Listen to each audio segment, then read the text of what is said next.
नमस्कार व्यूअर्स, मैं हूं अमीश देवगन।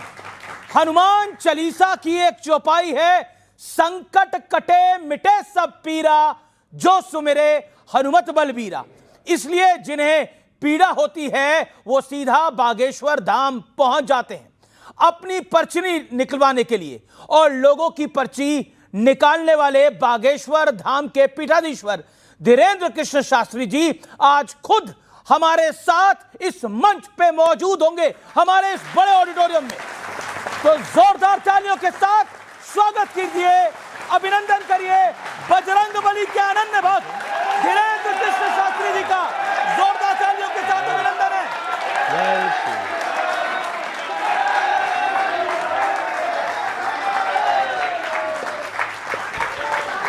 स्वागत है आपका बाबा। बहुत बहुत धन्यवाद। आप कैसे हैं? मैं ठीक हूं, आप कैसे हैं? आइए। जय श्री राम। तो बागेश्वर धाम के पीठाधीश्वर धीरेंद्र कृष्ण शास्त्री आज हमारे इस मंच पर हैं। एक बार फिर जोरदार तालियां धीरेंद्र कृष्ण शास्त्री जी के लिए।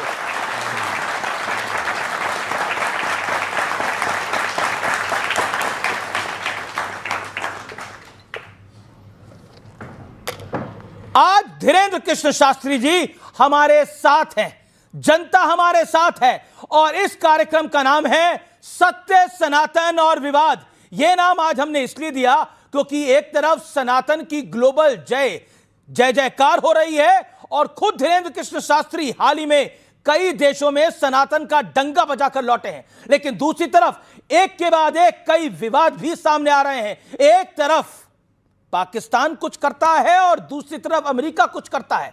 आज इन तमाम विवादों पर हम करेंगे एक बड़ा सार्थक संवाद धीरेंद्र कृष्ण शास्त्री जी के साथ। बाबा राम राम। राम राम, जय श्री राम। कैसे हैं आप? बड़े लंबे वक्त बाद आपसे ऑन कैमरा मुलाकात हो रही है। हाँ, कैसे हैं आप? कुशल मंगल हैं? हनुमान जी की बहुत कृपा है, जी रहे हैं। भगवान जहाँ जहाँ डुलवा रहे हैं तो डोल रहे हैं। तो भगवान की तो कृपा है आप पे, और देश पे भी भगवान की कृपा होनी चाहिए। लेकिन आजकल कई विवाद भी भगवान की कृपा से बड़े फल फूल रहे हैं।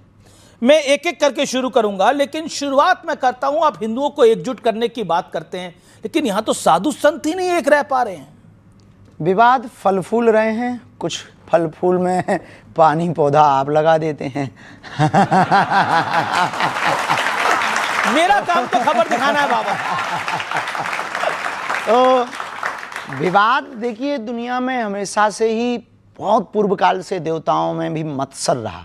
एक होता मच्छर, एक होता मत्सर जी। मच्छर बाहर से काटता है, मत्सर अंदर से काटता है।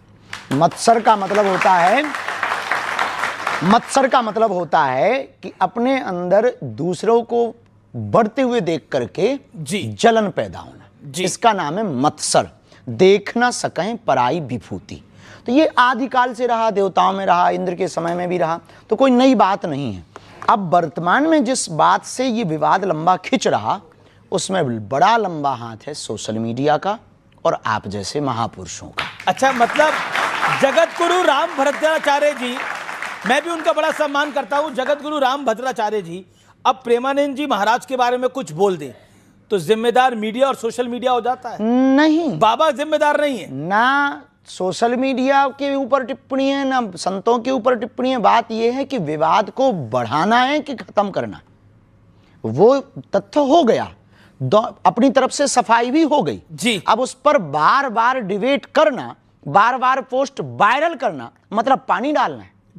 तो आपको क्या लगता है, मैंने जो अब सवाल ये पूछना चाह रहा, वो पानी डालना है या पेट्रोल डालना है? नहीं, अब पानी पेट्रोल हम तो ऐसा कुछ नहीं करते। पेट्रोल वाला तो हमारा डिपार्टमेंट ही नहीं है, वो डिपार्टमेंट कहीं और किसी और का। तो मैं ये एक प्रश्न आपसे पूछना चाह रहा हूं जी। आप हिंदुओं को एकजुट करने की बात करते हैं, मेरा प्रश्न ये है कि ये साधु संत अगर एकजुट नहीं रह पाएंगे तो समाज को मैसेज क्या देंगे? हमने एक वीडियो के माध्यम से कहा भी है, सभी महापुरुषों से प्रार्थना भी की। जी।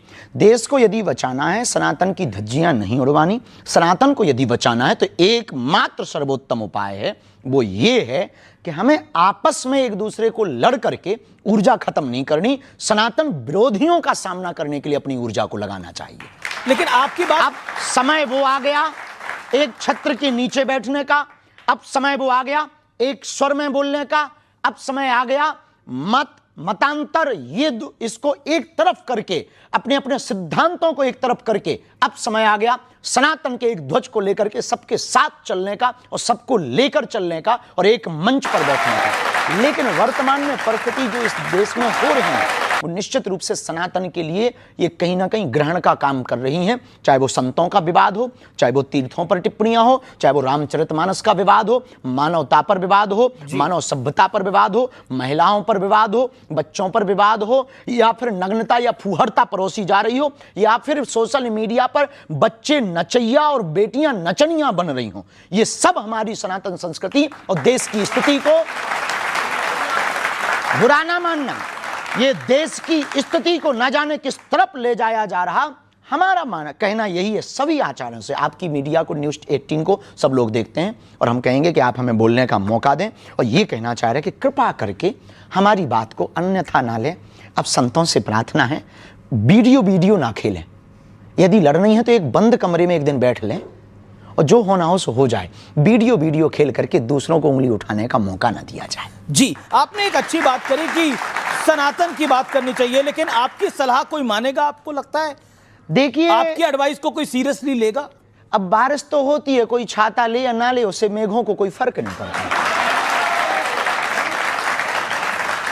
तो आपको बागेश्वर बाबा डर नहीं लगता? धीरेन्द्र शास्त्री जी, डर नहीं लगता? बड़े बड़े धर्माचार्य हैं, बड़े बड़े आचार्य हैं, बड़े बड़े साधु संत हैं, कहीं आपके पीछे ना पड़ जाए? कुछ तो पड़े हुए हैं। पड़ जाएंगे, हम चरण पकड़ लेंगे शंकराचार्य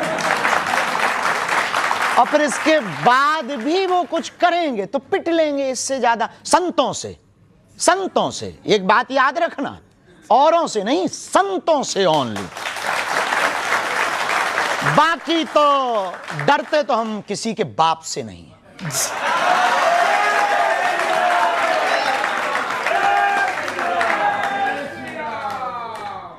आपने पहले भी मेरे एक साक्षात्कार में बोला था, एक इंटरव्यू में बोला था कि आप डरते तो किसी के बाप से नहीं। क्यों डरें भाई? हमने कहा उसे कर्जा ले रखोगा? हमने किसी से कर्जा नहीं लिया, किसी की बहन बेटी के साथ गलत नहीं किया। देश के लिए जी रहे, देश के लिए मर रहे, राष्ट्र के लिए कार्य कर रहे, बेटियों का विवाह करवा रहे, भंडारा करवा रहे, हॉस्पिटल के लिए पुरुषार्थ कर रहे, कथा से लोगों के जीवन बदलने का प्रयत्न कर रहे, जन चेतना जागृति की पदयात्रा कर रहे, वैचारिक क्रांति कर रहे। अब हमने लूटा है किसी को हमने पकड़ा है या किसी को छेड़ा है या हमने तुम्हारे आपके इस जो मीडिया का जो भी जिसका हो इस पर कब्जा किया हो, तब डरे हम? देखिए, आपने लूटा तो है, सुख चैन लूटा है सनातन विरोधियों का, लूटा तो है आपने। वो लुटने योग्य ही है। जो सनातन विरोधी हैं उनका चैन लुटना ही चाहिए। जो स्वयं हम लोगों से बेचैन है वो चैन में रह सकता क्या? जी, चलिए, मेरा अगला प्रश्न है। संघ प्रमुख मोहन भागवत जी ने एक बहुत बड़ी बात कही। उन्होंने कहा कि सभी को 3 बच्चे पैदा करने चाहिए। नहीं, 4। अच्छा, 4 करने चाहिए। हाँ। अरे 3 पर इतना विवाद हो गया, उनके पीछे पड़ गए सब। चच्चे के 30 बच्चे हो सकते हैं। किसके? चच्चे के 30 बच्चे हो सकते हैं, तो हिंदुओं के 4 क्यों नहीं हो सकते हैं? और क्या बुराई है? 2 बच्चे घर के लिए, 1 बच्चे संघ का के लिए और 1 बच्चे हिंदू राष्ट्र का लिए। ये तो फिर फैमिली प्लानिंग का तो बैंड ही बच जाएगा पूरा। जी, फैमिली प्लानिंग का तो बैंड ही बच जाएगा। जब उनके 12-12 बच्चे खा पी लेते भगवान की कृपा से, तो 4 नहीं पाल पाओगे? तो कहा जाता था हम 2 हमारे 2, कॉन्सेप्ट बदल गया है अब। नहीं, अब तो उल्टा जमाना आ गया। ना बच्चे जीवन कटे अच्छे। जी, आजकल तो बड़ा उल्टा जमाना आ गया है। आपको लगता है बच्चे होने चाहिए? बिल्कुल होने चाहिए, और 4 होने चाहिए, हमने बोला नहीं है। बच्चे पसंद है आपको? भाई बच्चे किसको? बच्चे तो भगवान का रूप होते हैं। कौन ऐसा है जो बच्चों से विरोध रखता हो या ईर्ष्या रखता हो? अच्छा, एक आपके पुराने इंटरव्यू से मैंने एक कुछ निकाला है, वो मैं आपको प्ले करके दिखाता हूं। आप ही ने कहा था। कह दिया होगा। प्ले करते हैं। आप भी अपना परिवार बढ़ाना चाहते हैं क्या? बहुत जल्दी बढ़ाए तो विवाह करेंगे आप? पक्का है, उसमें कोई संदेह नहीं। ये कोई गुनाह थोड़ी है। आपकी भी तो हुई होगी।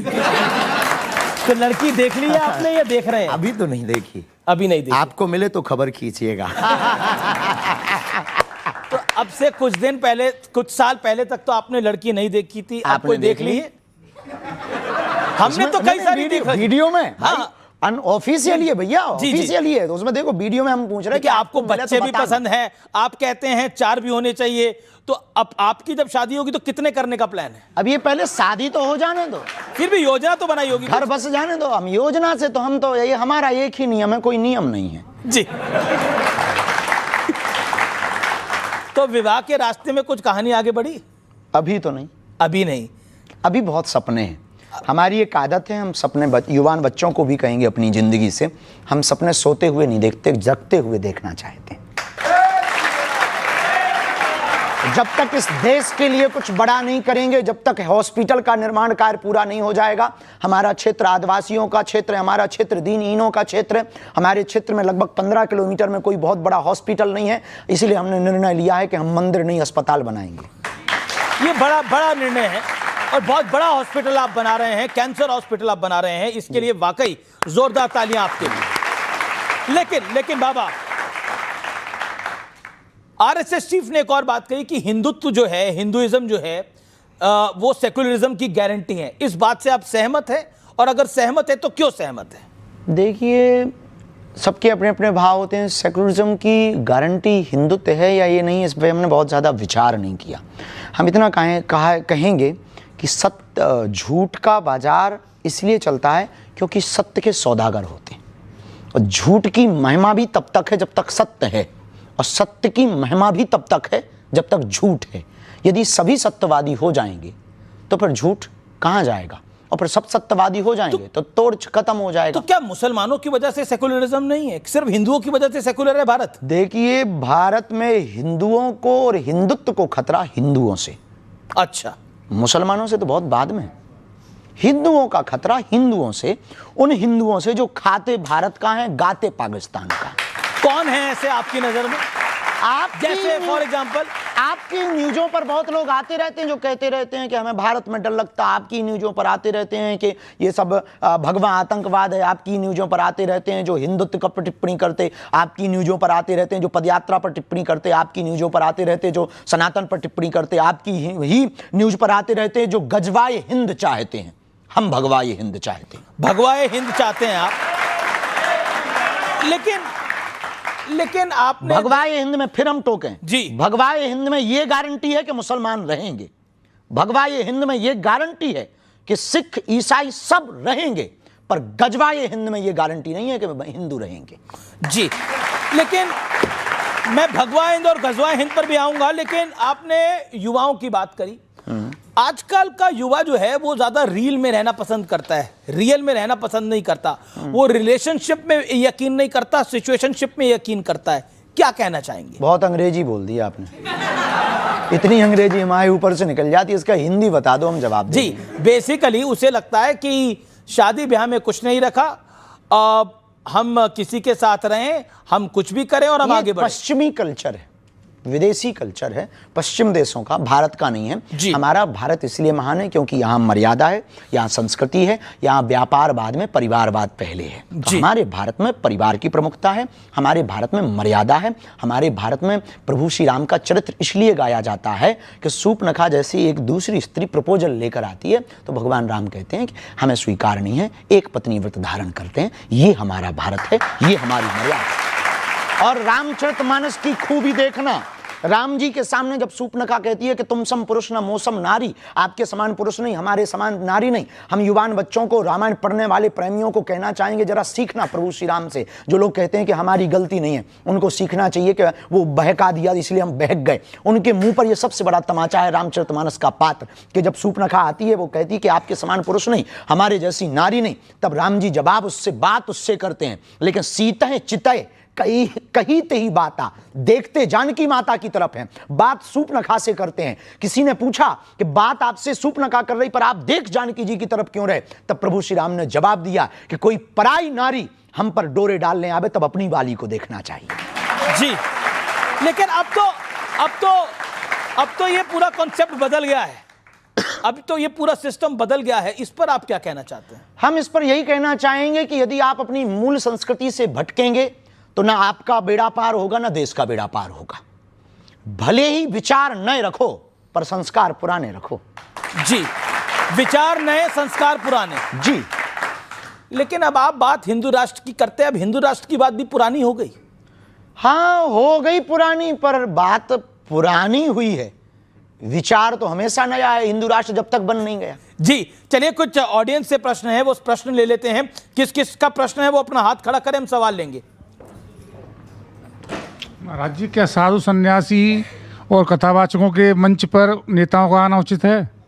देखिए, राजपीठ और व्यासपीठ दोनों एक दूसरे के पूरक हैं। व्यासपीठ जो परंपरा और जो संकेत करे, उसमें यदि राजपीठ के लोग सुधार के लिए, अपने जीवन में आत्मसात करने के लिए आते हैं तो कोई बुराई नहीं है। हम जिस सनातन धर्म व्यासपीठ की परंपरा में बैठते हैं, उस व्यासपीठ से बिगड़े को भी गले लगाने की क्षमता रखते हैं। फिर राजनेताओं की तो बात अलग है। सुधारने के लिए कोई भी आ सकता है, सुधारने के लिए नया है। जी जी, व्यासपीठ ज्ञान लेने की जगह है, देने की जगह नहीं है। व्यासपीठ सनातन को चमकाने की जगह है, खुद का चेहरा चमकाने की जगह नहीं है। सवाल। जय श्री राम महाराज जी, मेरा प्रश्न ये है कि हमें मंदिर जाके पूजा करनी चाहिए या घर पे नाम जप करना चाहिए? क्या चीज मंदिरों बेटर की है? व्यवस्था इसलिए क्योंकि हम मंदिर जाएंगे तो हमारे आदि जगत गुरु शंकराचार्य भगवान ने, जब बौद्धिज्म बहुत ज्यादा बढ़ रहा था, जब बहुत ज्यादा धर्मांतरण हो रहा था मतांतरों के कारण, मतभेद के कारण, उस वक्त कम उम्र की आयु में आदि जगत गुरु शंकराचार्य भगवान, जो स्वयं शंकर का ही अवतार थे, चारों मठों की उन्होंने स्थापना की। मंदिरों की स्थापना करने के पीछे एकमात्र ध्येय ये था कि भगवान तो मन मंदिर में बैठा है, लेकिन ये भव्य मंदिर इसलिए बनाकर के मठ की स्थापना की कि हिंदू यहां आकर के विचार करे और अपने सनातन को बचाने के लिए एकता करे और एकजुटता में आवे। इसलिए मंदिरों में शांति, हवा सब जगह है, लेकिन जब भी आपको धूप या गर्मी लगे तब पंखा के नीचे ही हवा लगती है। ऐसे ही परमात्मा सब जगह है। जी, अच्छा, एक आप पर आरोप है, आरोपों की झड़ी लग रही है। सवाल ले लेते हैं, क्या सवाल है आपका, बोलिए। सर, छत्तीसगढ़ बस्तर का हूँ सर। बहुत अच्छी जगह है सर, सवाल ये है कि धर्मांतरण को लेकर जो बस्तर में भोले भाले आदिवासी जो धर्मांतरण का शिकार हो रहे हैं, उसके लिए आपकी योजना क्या है सर? क्योंकि हर तो दूसरे दिन यात्राएं हम कर ही रहे हैं। भविष्य में छत्तीसगढ़ में रथ यात्रा करेंगे और उसकी योजना सिर्फ यही है कि हिंदू को स्वयं जगना पड़ेगा। एक अकेला धीरेन्द्र कृष्ण शास्त्री की जिम्मेवारी नहीं है भारत को हिंदू राष्ट्र बनाने की, हॉस्पिटल बनाने की या धर्मांतरण रोकने की। इस देश के प्रत्येक व्यक्ति को बाबा बागेश्वर बनना पड़ेगा, तभी भारत हिंदू राष्ट्र होगा। जी, लेकिन अब मैं आप पे, यही हमारी योजना है। आप पर एक आरोप है कि आपका पॉलिटिकल झुकाव जो है वो एक पॉलिटिकल पार्टी की तरफ है। नो, बिल्कुल भी नहीं। हमसे कहा सब जाता जुड़े हैं। हमसे हमारे मध्य प्रदेश के कांग्रेस के पूर्व मुख्यमंत्री कथा करवाते हैं, कमलनाथ जी।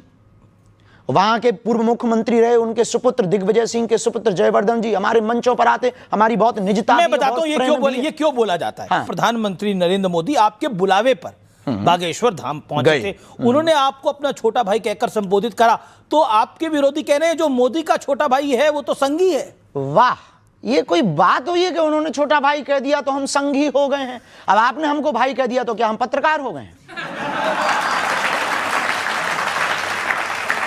ये आरोप वाले भी ना बिना खुजली के आदमी हैं। लेकिन अब मोदी जी ने आपको छोटा भाई कह दिया, दिक्कत वो भी क्या है? आपको विवाह की सलाह देके गए थे। जी, वो भी तो विवाह की सलाह देके गए थे। निश्चित रूप से वो बहुत, उनका विजन मिशन बहुत अच्छा है। हम इस बात में, देखिए, हम एक बात कहें, वो प्रधानमंत्री हमारे हैं और इस देश के प्रत्येक नागरिक के प्रधानमंत्री हैं।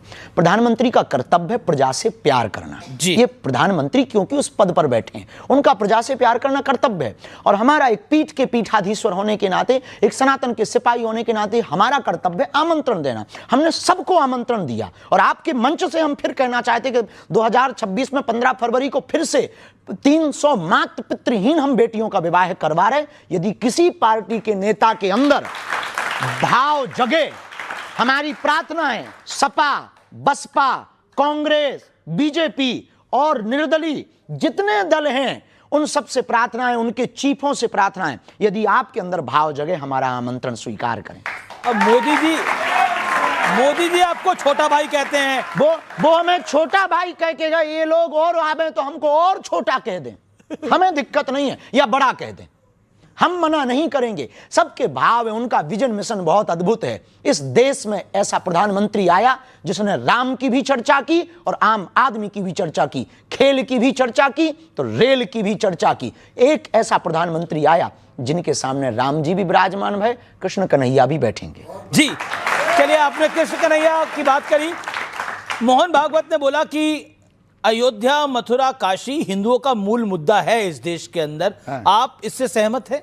हम संभल को भी जोड़ रहे हैं, संबल को भी जोड़ रहे हैं। देखिए ऐसे समझो, बिना तर्क के थोड़ी समझना है। तुम लोग ना तुरंत ताली ठोकते हो। त्रेता में राम जी प्रकट भय, बात सही है, तो अयोध्या में राम जी बैठ गए। अब आता है दूसरा युग, कौन सा? द्वापर, तो बैठेंगे कौन? फिर आएगा कलयुग, तो संभल। तो संबल में भी तो नरेंद्र मोदी हो ही आए हैं, प्रधानमंत्री तो संबल हो ही आए हैं, कल की धाम। बहुत अच्छी बात है, तो जाने में क्या दिक्कत है? वो तो देखो प्रधानमंत्री हैं देश के, वो कहे उनके पूरे देश में, वो हर गांव जा सकते हैं, कोई बुराई थोड़ी। हम राजनेता थोड़ी हैं कि हम टिप्पणियां करें इस पे। हम पे तो सनातन की बात पूछो भैया। अच्छा, सनातन की बात पूछने से पहले थोड़ी राजनीतिक बात पूछ लेता हूं।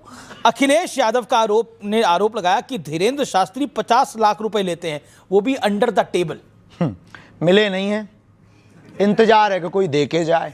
हम तो कहते हैं ऊपर टेबल पे दे जाए, बाढ़ में गया अस्पताल में लगाएंगे, भंडारे में लगाएंगे। वैसे ही अभी हम कर्जा में हैं, कर्जा चुका लेंगे। आप तो साधु हैं, संत हैं, बाबा हैं, आप क्या करेंगे इतने पैसों का? हाँ, हम कुछ करेंगे नहीं, बेटियों का विवाह करेंगे।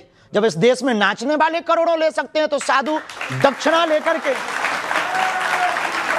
जब इस देश में विमल गुटखा का, अन्य गुटकों का प्रचार करने वाला करोड़ों ले सकता है, इस देश में सट्टा खिलवाने वाला करोड़ों ले सकता है, इस देश में अश्लीलता नग्नता फैलाने वाले सिंगर करोड़ों ले सकते हैं, तो साधु यदि 2-5 रुपया लेकर के गरीब बेटियों का घर बसवा दे, अस्पताल बनवा दे, तो बुराई नहीं है। देश के लोगों को दिल खोल करके करना चाहिए। हम चाहते हैं कि इस देश में हर व्यक्ति हमारे जैसा काम करे। लेकिन अब देखिए, आप कहते हैं कि किसी नाचने वाली को या फिर किसी नाचने वाले को इतने पैसे मिल सकते हैं। आपको इन नाचने वालों से, एक्टर से दिक्कत है क्या? संजय दत्त तो आपके दोस्त हैं। किसी से दिक्कत नहीं, वो हमारे सब प्रिय है, हमें दिक्कत नहीं है। हमें दिक्कत है ये जो बीच में बोलने वाले खुजली वाले हैं, उनसे। तो ये जो अखिलेश यादव जी का 50 लाख वाला बयान था, ये खुजली वाला है या दूसरा है? हम कुछ कह नहीं सकते, नेताओं पर हम कोई बयान देते नहीं। इस पर नेता तो आप पे देते हैं बयान, वो देते रहते हैं, चूंकि अपन तो साधु हैं, गंगा में तो सब स्नान करते हैं। अच्छा, ऐसा क्यों है? अखिलेश यादव भी आपको कहते हैं, तेज प्रताप यादव भी आपको कहते हैं, वो आपके बिहार दौरे से खुश नहीं थे? नहीं, ऐसा नहीं है। कुछ चीज़ें बड़ी बनाई जाती हैं, उनका मंतव्य बिल्कुल भी गलत नहीं होता है, और गलत होता भी हो तो हम कुछ कह भी नहीं सकते। देखो भाई, हमारे लिए सब समान है। जितने प्रधानमंत्री नरेंद्र मोदी जी प्रिय हैं, उतने ही कमलनाथ जी प्रिय हैं, उतने ही हमको अखिलेश जी भी प्रिय हैं, उतने ही तेजस्वी जी भी प्रिय हैं। हम सबके लिए साधुवाद आशीर्वाद देते हैं। भगवान करे उनको सद्बुद्धि मिले, और जो वो कह रहे हैं वो अपनी विचारधारा से। कई बार ना जब ब्रीफिंग फीडबैक गलत पहुंचती है तब व्यक्ति कुछ भी बोल देता। अब तुम्हारे कान में आके कह दे कि बाबा जी तो गड़बड़ है, तो हम कितने भी बढ़िया बने रहे, पर तुम्हारा कान भरने वाला इतना बोल दे तो आप उसी नज़र से देखो। तो आपके बारे में कौन कान भर रहा है? हमें नहीं है पता है, अब वो जाने कि जिनके कान भरते हैं। अच्छा, हमें तो कोई दिक्कत ही हुई नहीं। एक काउंटर पॉइंट आता है, आप कहते हैं कि अब वो लोग क्या करते हैं, नाचने वाले क्या करते हैं, एक्टर क्या करते हैं, वो एंटरटेन करते हैं, और एंटरटेनमेंट की तो एक कीमत होती है हमेशा। हाँ, देखो, वो मनोरंजन करते हैं, साधु मनोभंजन करता है। जी, दोनों में अंतर है। क्या अंतर? दोनों में जमीन आसमान का अंतर। आपकी नजर में क्या अंतर है? मनोरंजन से सिर्फ कुछ क्षणिक जीवन में बदलाव आता है, मनोभंजन से पूरा जीवन बदल जाता है। जैसे महात्मा प्रेमानंद, जैसे जगतगुरु पूज्य रामभद्राचार्य और अन्य संत, कई बार हम भी सुविचार देते हैं, कई बच्चे उसको सुन करके। ऐसा क्यों है कि साधु संतों की बात कई बार वो बोलना कुछ चाहते हैं, कह कुछ जाते हैं, और फिर कंट्रोवर्सी हो जाती है? आपके साथ भी अक्सर कई बार हुआ है। हमारे साथ भी होता है। देखिए, अपने हर शब्द के अर्थ के अनेक शब्द के अनेक अर्थ, शब्दा नाम अनेका अर्था। हर शब्द के अनेक अर्थ होते हैं, सबकी अपनी अपनी दृष्टि होती है। हम यहाँ खड़े हैं तो कहेगा बाबा चेहरा चमकाने आ गया, बाबा देखो मीडियाबाजी कर रहा है, बाबा को टीवी में बने रहने का बड़ा शौक है, बाबा को वायरल होने का बड़ा शौक है, बाबा तो दिल्ली में डोल रहा। कुछ लोगों का ये दर्शन है, बहुत बढ़िया है, कम से कम सनातन में कोई बोलने वाला तो है। कुछ ऐसा भी कह रहे हैं, कुछ ऐसा कह रहे हैं, अरे गुरु बहुत बेस्ट है, ये करोगे तभी सनातन बचेगा। आप कहते भी हो, करते भी हो, तो अपनी अपनी दृष्टि हो। जैसे आप हो, अब हमारी दृष्टि में आप बहुत बढ़िया पत्रकार हो, आपका वर्तमान प्रेजेंटेशन बहुत अच्छा है और बहुत जल्दी अपने शब्दों को बदलकर सामने वालों को फंसाने की कला आप जानते हो हमारे अंदर, और सत्य बोलने की कला है, बेबाकी से बोलने की कला है। आप पिछड़ते नहीं हो। न्यूज 18 अपनी बात से कभी हटता नहीं है, हमें बहुत अच्छा लगा। लेकिन कुछ लोग कहते हैं वाह, अरे ये तो फलाने की मीडिया है, ये तो फलाने, कुछ लोग गोदी मीडिया कह देते। तो ये अपने अपने दृष्टि है, आपके प्रति भी ऐसी दृष्टि रखते, हमारे प्रति भी कुछ लोग। अब कोई किसी को प्रभु श्री राम भगवान दिखाई देते, किसी रावण को राजकुमार दिखाई देते थे। तो अपना अपना चश्मा का खेल है। आपने व्हाइट चश्मा लगा रखा, कुछ लोगों ने काला लगा रखा। काले चश्मे वालों को आप मैसेज क्या देना चाहोगे? कुछ भी नहीं, भगवान तुम्हारा भला करे, भजन करो भैया। और क्या देंगे भैया, हम तो साधु आदमी, हम किसी से विवाद थोड़ी करेंगे। हम तो यही कहेंगे भैया, आप विवाद करते नहीं, लेकिन विवाद हो जाते हैं। अब हो जाते हैं तो देखो, हम किसी विवाद, एक तो किसी को छेड़ते नहीं है, कोई छेड़े तो छोड़ते नहीं, बस सीधा सा। अच्छा, क्योंकि आपने भगवा हिंद की बात करी, हिंदू राष्ट्र की बात करी, क्या ये सांप्रदायिक सोच नहीं है? क्या ये कट्टर सोच नहीं? वाह, गजवाए हिंद अच्छी सोच है। नहीं, उसको तो किसी ने अच्छा नहीं बोला। हाँ, तो उसी के जवाब में, काउंटर में, कि आप गजवाए हिंद मांगोगे, हम भगवाए हिंद बना देंगे। लेकिन फिर ये ध्रुवीकरण होता है इससे ना। ध्रुवीकरण वो कर रहे हैं, हम थोड़ी कर रहे हैं भाई साहब। हमें क्या लगी? अब किसी ने कहा, हमारा सीधा सा सिद्धांत है, कुछ लोग इस देश में तिरंगे में चांद देखना चाहते, हम चांद पे तिरंगा देखना चाहते। लेकिन जब आप गजवा हिंद की इस बात भी कट्टर सोच है, और भगवा ये हिंद कट्टर सोच नहीं है, भगवा ये हिंद है वसुधैव कुटुंबकम। कैसे? ऐसे कि हम सनातनी परंपरा में किसी को मारने पर भरोसा नहीं रखते। हमने तलवारों की नोक पर कभी भी धर्मांतरण नहीं करवाया है। हमने कभी भी किसी भी बहन बेटियों के बांग्लादेश में एक घटना हुई है, जरा देख लीजिए कि कितनी कट्टरता सोच होती है कुछ लोगों के अंदर, कि कितनी मानसिकता गिरी हुई। 9 वर्ष की बच्ची के साथ में 6 महीने पहले रेप हुआ और लगभग 29 लोगों ने रेप किया। उसकी मां चिल्लाती रही चौराहे पर, लेकिन रेप हुआ। क्यों? क्योंकि वो बच्ची सिर्फ हिंदू थी। ये सोच है कुछ लोगों की। हम इस सोच के खिलाफ हैं, हम मुसलमानों के खिलाफ नहीं हैं। हम अब्दुल कलाम को भी सलूट करते हैं और रस खान के भी दोहा गाते हैं। बात आती है तो हम हमने कभी ये नहीं कहा कि मजार है उनकी आस्था के श्रद्धा का केंद्र है। हमने कभी ये नहीं कहा कि मुसलमान इस्लाम खराब है। नहीं, सबको अपनी अपनी आस्था का पूजा करने का अधिकार है, सबको अपने ईश्वर को मनाने का अधिकार है। लेकिन आप दबाव देकर के नहीं मना सकते, आप प्रभाव देकर के नहीं मना सकते हैं। तो गजवा ये हिंद है, सर तन से कलम कर देना, ये सोच का। भगवा ये हिंद है, सबको गले लगा लेना। लेकिन विपक्षी पार्टियां तो देश का भला ही सोचती हैं, वो भी परेशान हो जाती हैं। वो कहती हैं कि ये सांप्रदायिक सोच है, और साथ में वो ये भी कहती हैं ये देश तोड़ने वाली विचारधारा है। तो दोनों देखो, पहली वाली तो हम बात मान लेंगे कि देश तोड़ने वाली विचारधारा है गजवा ये हिंद।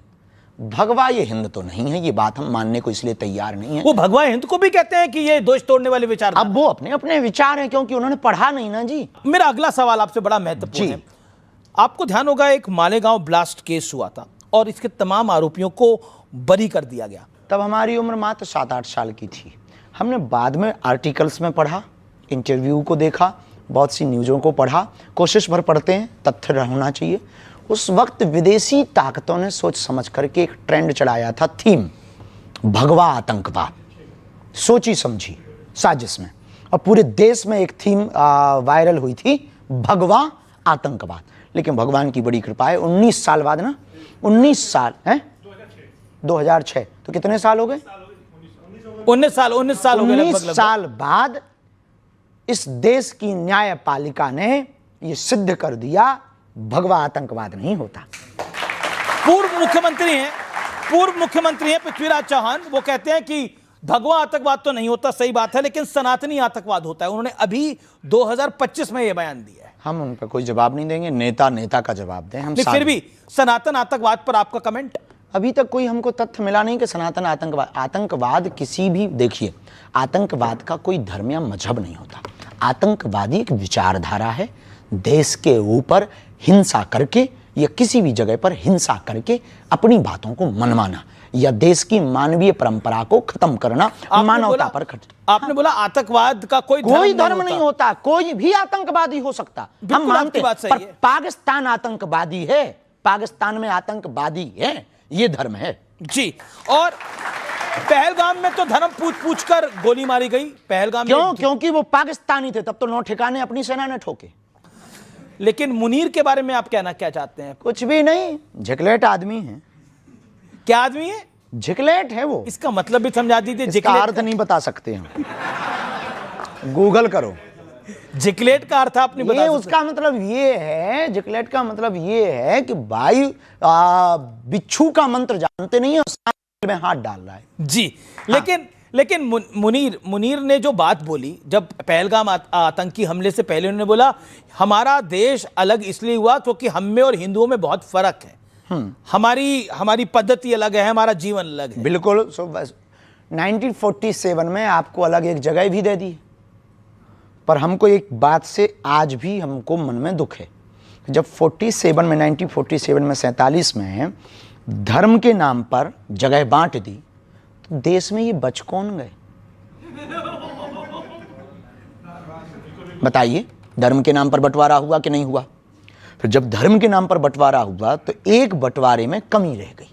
क्या कमी रह गई? वो ये रह गई कि फिर बिल्कुल ही यहां से सफाया कर देना चाहिए थे वहां उनके वाले, और हमारे वाले वहां से पूरे ले आने थे यहाँ। लेकिन अब तो हुआ नहीं है। अब वो तो हम नहीं थे, नहीं तो हम ऐसा करते। लेकिन ऑपरेशन सिंदूर को लेकर बहुत सारी बयानबाजी हुई, लेकिन अमिताभ बच्चन को तो आप जानते होंगे, नाम सुना है, हमारा परिचय नहीं है उनसे। उनकी धर्मपत्नी है जया बच्चन, उन्होंने बोला ये ऑपरेशन सिंदूर क्या नाम होता है? हम नहीं कह सकते उनकी बात पर, क्योंकि किसी की। पर आपको लगता है ऑपरेशन सिंदूर नाम गलत है? नहीं, उन्होंने देखिए सिंदूर उजाड़ा है तो सिंदूर नाम रख दिया, क्या गलत है? सठे साठ्यम समाचरित, शास्त्र कहता है जैसे को तैसा। ऑपरेशन महादेव बहुत अच्छा। अब इस पर भी सवाल खड़े होते हैं कि ये इस तरह के नाम क्यों रखे जाते हैं?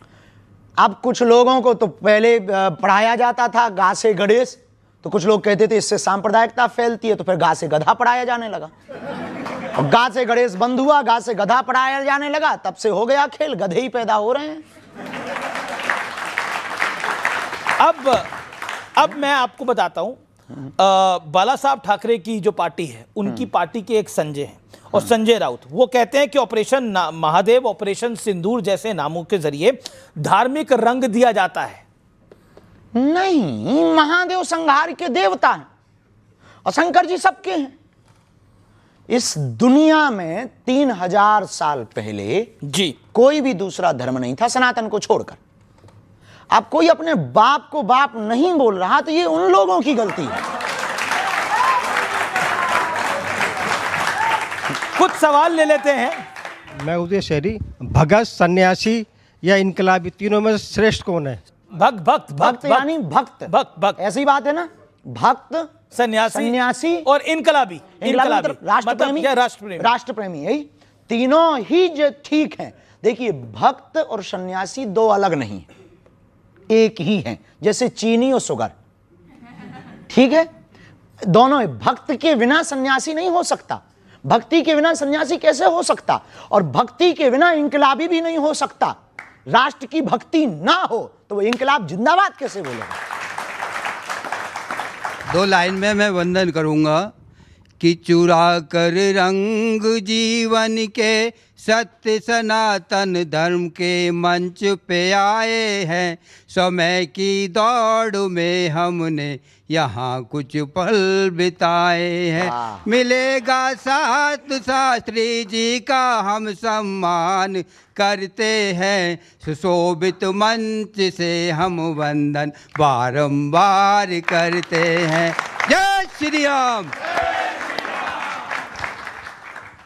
राधे राधे गुरुजी। राधे राधे। मेरा आपसे ये प्रश्न है कि एक व्यक्ति के जीवन में सफलता का रहस्य क्या होता है, और एक व्यक्ति को सफल होने के लिए सिर्फ मेहनत या फिर किस्मत का भी साथ देना जरूरी होता है? सफलता पाने के लिए 3 सूत्र हैं, हमारे निजी अनुभव के सूत्र हैं। यदि वो आप पालोगे तो शायद आप सफलता पा पाओगे। सोचो, बोलो, करो।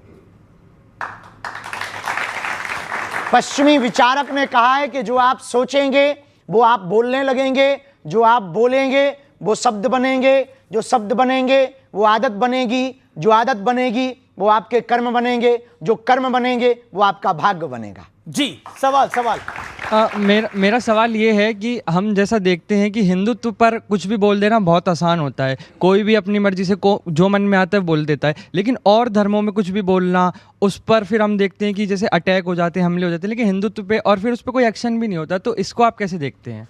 ये हिंदुओं की बुजदिली पना का परिणाम है कि वो रामचरितमानस जलाते रहे, तुम चुप रहे, वो गाय काटते रहे, तुम चुप रहे, वो राम मंदिर पर 500 साल तक तुम्हें कोर्ट में घिसवाते रहे, तुम चुप रहे, वो मंदिर तोड़कर मस्जिद बनाते रहे, तुम चुप रहे, वो तुम्हारे राम के होने का सबूत मंगाते रहे, तुम चुप रहे, वो गंगा को भी कुछ और कहते रहे, तुम चुप रहे, वो दुर्गा को भी कुछ और कहते रहे, तुम चुप रहे, वो राम सेतु को भी कुछ कहते रहे, तुम चुप रहे। राम सेतु का अर्थ ही है राम सेतु, फिर भी वो राम सेतु का मतलब पूछते हैं। इसका मंतव्य हिंदू बहुत बड़ा बुजदिल है। कुंभकर्ण के बाद यदि कोई सोया है तो हिंदू सोया है। आपको क्यों लगता है कि हिंदू सोया हुआ है? यदि हिंदू सोया ना होता तो इतने लफड़े होते? हिंदू सोया ना होता तो हमें क्या आपके साथ डिबेट करना पड़ता? हिंदू सोया ना होता तो इनकी आवाज को हमें उठाना होता? हिंदू सोया ना होता तो क्या हमें पदयात्राएं करनी होती? हिंदू सोया ना होता तो क्या हमें धर्म विरोधियों से लड़ना पड़ता? हिंदू सोया ना होता तो क्या हमारी रामायण को जलाया जाता? हिंदू सोया ना होता तो क्या हमारी आस्था के प्रतीक तीर्थ राम मंदिर, कृष्ण मंदिर या संबल में मंदिरों को तोड़ करके दूसरे मजहब के आस्था के केंद्र बनाए जाते? हिंदू सोया ना होता तो क्या हमारे राम को काल्पनिक कहा जाता? हिंदू सोया ना होता तो क्या द्रौपदी के ऊपर परिहास किया जाता? हिंदू सोया ना होता तो क्या हमारे प्रभु श्री राम के बारे में अनर्गल टिप्पणियां की जाती? हिंदू सोया ना होता तो क्या इस देश में गाय कटने के बूचड़खाने होते? हिंदू सोया ना होता तो क्या यमुना गंदी होती? हिंदू सोया ना होता तो क्या गंगा गंदी ना होती? हिंदू सोया ना होता तो क्या हमारे तीर्थों पर ब्लास्ट होते? हिंदू सोया है। लेकिन ऐसा माना जा रहा है कि अब मोदी के शासन में आने के बाद बीते 11 साल में हिंदू में एक चेतना हुई है, राम का मंदिर भी बना। निश्चित रूप से राम मंदिर बनने के बाद और सनातनी परंपरा के लोग आने के बाद लोगों को बल मिला है। लेकिन एक अकेले प्रधानमंत्री नरेंद्र मोदी, एक अकेले बागेश्वर बाबा, एक अकेले शंकराचार्य, एक अकेले बाबा जगतगुरु रामभद्राचार्य, एक अकेले स्वामी बाबा प्रेमानंद या युवान, इन लोगों से देश का उद्धार केवल अकेले से नहीं होना है। प्रत्येक व्यक्ति को सनातन का फाइटर सिपाही बनना पड़ेगा। एक प्रश्न मेरा पूरी जनता की तरफ से, इस देश के युवा से बाबा बागेश्वर को क्या उम्मीदें हैं? संस्कार और संस्कृति और सनातन और भारत के संवर्धन की उम्मीद है। ये आपको उम्मीद है। चलिए कुछ और प्रश्न है, सवाल ले लेते हैं। हाथ खड़ा करें जो सवाल पूछना चाहते हैं। गुरुजी, आपके विचारों से हिंदू राष्ट्र में जाति आधारित भेदभाव को कैसे खत्म किया जा सकता है? जाति हो इससे कोई दिक्कत नहीं, पर जाति अभिमान नहीं होना चाहिए। जो आधारित भेदभाव है उसको कैसे खत्म किया जा सकता है? उसको विचारों से ही खत्म किया जा सकता है, तलवारों से तो नहीं किया जा सकता है। वैचारिक संगठन, पदयात्रा, सामाजिक समरसता के भोज व साथ ही साथ मंदिरों में बैठक व्यवस्था, अब देवालयों में बैठक व्यवस्था, जगह जगह नुक्कड़ चाय की चौकड़ी पर भेदभाव की शून्यता, विचारों को बार बार आदान प्रदान करना और सामाजिक समरसता के लिए बार बार प्रकल्प को करना, कथा को करवाना, भोजन भंडारे को करवाना और लोगों की मदद करना, दीनहीनों को गले लगाना, इससे ही जातिगत भेदभाव मिट सकता है। जी जी जी गुरुजी राधे राधे। गुरुजी, ये मैं पूछना चाहता हूँ कि बाबा जी की पर्ची बड़ी या प्रेमानंद जी महाराज की भक्ति? जी, बाबा जी की पर्ची बड़ी या प्रेमानंद जी महाराज जी की भक्ति बड़ी है? ये आप जो है भारत पाकिस्तान का नक्शा तुम बाबाओं को लड़वाने आए हो क्या? तूने ठेका ही ले रखा है महात्माओं को लड़वाने का कि कौन बढ़िया है? ये बता, तू बढ़िया है या तेरे पिताजी बढ़िया है? अब बता, हैं? तो बस दोनों सही है। उन्होंने बोला दोनों सही है। बेटा ज्यादा खुजली हो तो हवेली पे भी आ जाना। जी, सवाल ले लेते हैं। बोलो भाई। सतकोटि प्रणाम बाबा। खुश रहो। मेरा सवाल आपसे ये है कि आपने बोला कि विचार नए होने चाहिए लेकिन संस्कार पुराने होने चाहिए, लेकिन संस्कारों के नाम पे जो महिलाओं के साथ इतने सदियों से गलत होता आया है, उनको घर से नहीं निकलने दिया जाता है, उनको नौकरियां नहीं करने दी जाती हैं और सारे संस्कारों का बोझ सिर्फ महिलाओं पे दे दिया जाता है। सनातन के लोगों ने नहीं किया, इस देश की कुछ बुद्धि, इस देश की बुद्धिहीन लोगों ने किया है।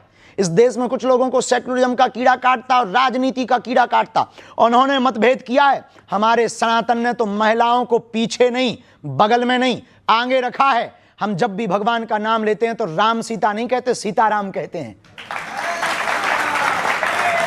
हम जब भी भगवान का नाम लेते हैं तो श्याम राधे नहीं कहते, राधे श्याम कहते हैं।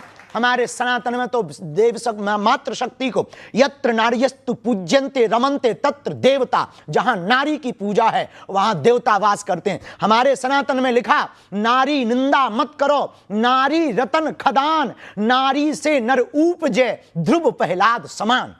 जी, तो हमारे सनातन धर्म ने, हमारी सनातनी परंपरा ने, हमारे वेदों ने, हमारे ऋषियों ने कभी भी मातृशक्ति का अनादर नहीं किया, उनको सबसे आगे बैठाया है। बिना शक्ति के शिव भी अधूरे हैं। ये कुछ इस देश में कुठाराघात, इस देश को बिगाड़ने और पुरुष स्त्री के बीच में भेद करने वाले कुछ बुद्धिहीन लोगों ने ये भेद फैलाए हैं। हमारे सनातन में ये भेद नहीं है। महाराज जी, मेरा प्रश्न ये था, जिस प्रकार आपकी रुचि जिस प्रकार बजरंगबली में, उसी प्रकार से हम अपनी रुचि कैसे अपने इष्ट में लाएं और किस प्रकार नाम में रुचि और प्रीति बढ़ाएं?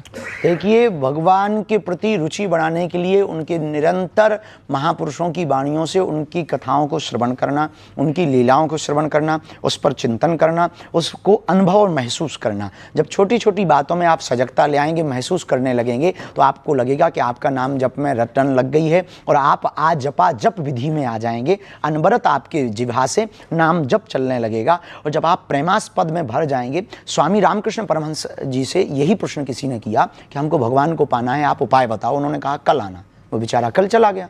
बोले नदी चल, वो बेचारा नदी चला गया। अब परमहंस जी नदी में कूद गए। अब बोले तू भी आ जा। तो सीधा साधा आदमी रहा होगा तुम्हारे जैसा, नदी में कूद गया। वो जैसे ही वो नदी में कूदा, वो ऊपर चढ़ बैठे, सिर पे बैठ गए। अब वो फड़फड़ाने लगा पानी में, क्योंकि सांस नहीं ले पा रहा था। जब थोड़ी देर बाद रामकृष्ण परमहंस जी ने छोड़ा तो उसने पूछा कि ये क्या था? हमें तो पागल पहले लग रहे थे, अब कंफर्म हो गया। बोला हम पागल वागल नहीं है, तूने पूछा भगवान को कैसे पाएंगे तो उसका उपाय बताया। बोले ये थोड़ी उपाय है कि नदी में डुबाओ। बोले जिस प्रकार तू नदी में श्वास लेने के लिए तड़प रहा था, ऐसे ही तड़प जब तू परमात्मा के लिए अंदर ले आएगा तो परमात्मा की प्राप्ति हो जाएगी। तड़प को बढ़ाने के लिए प्रेम बहुत ज़्यादा जरूरी है। तड़प को बढ़ाने के लिए उनकी लीलाएं सुनना बहुत ज़्यादा जरूरी है। तड़प को बढ़ाने के लिए महापुरुषों के चरित्रों को, जीवन को देखना बहुत ज़्यादा जरूरी है। तो नाम पर भी निष्ठा होगी, भगवान पर भी निष्ठा। आपने प्रेम की बात करी, तड़प की बात करी। ये युवा पीढ़ी के लिए सवाल है, आपकी नज़र में प्रेम क्या है, प्यार क्या है, लव क्या है? देखिए, अब लव का हमें पता नहीं, प्रेम का पता है। आजकल लव के बहुत से अर्थ हैं। प्रेम का मतलब है समर्पित हो जाना। प्रेम का मतलब है, बिंदु जी की एक बहुत अच्छी लाइनें थी, मैं अगर देखूं तो देखूं मगर तुम ना मुझको देखना, तुमने अगर देखा तो फिर मगरूर हो जाऊंगा मैं अगर चाहूं तो चाहूं मगर तुम ना मुझको चाहना, तुमने अगर चाहा तो फिर प्रेमी नहीं मजदूर हो जाऊंगा मैं। लेकिन राधा और मीरा के प्रेम में, प्यार में, इश्क में और आज की जनरेशन की इश्क तो नाम ही मत लीजिए। नहीं, तो आज प्रेम ही नाम लो, बहुत बेहतर। तो आज की जनरेशन की मोहब्बत में क्या फर्क है जी? आज की जनरेशन की मोहब्बत वो में शाश्वत प्रेम है, पवित्र प्रेम है, और आज का प्रेम वासना का प्रेम है। आज का प्रेम है भोग का प्रेम। आज का प्रेम है सिर्फ शारीरिक सुख का प्रेम। आज का प्रेम है क्षणिक में बदलने का प्रेम। आज का प्रेम सिर्फ बिस्तर तक रह गया है। बुरा मत मानना, आपकी टीवी पर ऐसी बात बोलेंगे, कई लोगों को लगेगा बाबा बहुत विचित्र बात बोल रहा। बिस्तर पर ले जाने वाले तुम्हें बहुत लोग मिलेंगे, मंजिल पर ले जाने वाला कोई मिलेगा। तो आप राधा और मीरा के प्रेम को आज के प्रेम से नहीं तोल सकते, क्योंकि आज का प्रेम वासना का है, मीरा और राधा का प्रेम उपासना का था। और मीरा और राधा ने सिर्फ कृष्ण से प्रेम किया, और आजकल के बेटा और बेटी तो भगवान ही बचाएं। क्या आपको आज के बेटे और बेटियों में, लड़के लड़कियों में क्या गड़बड़ दिख रही है? कुछ भी गड़बड़ नहीं, हमें तो सब अच्छे ही दिख रहे हैं, हमें क्या लेना देना। हम उनको एक सलाह कोई देना चाहेंगे आप अपनी तरफ? यही सलाह देंगे कि देखो भाई, बुरा मत मानना, ये प्यार मोहब्बत, इसके जो भी तुमने नाम देते हो ये सब बाद में कर लेना, पहले सफलता पा लेना। पहले सफलता पा लो।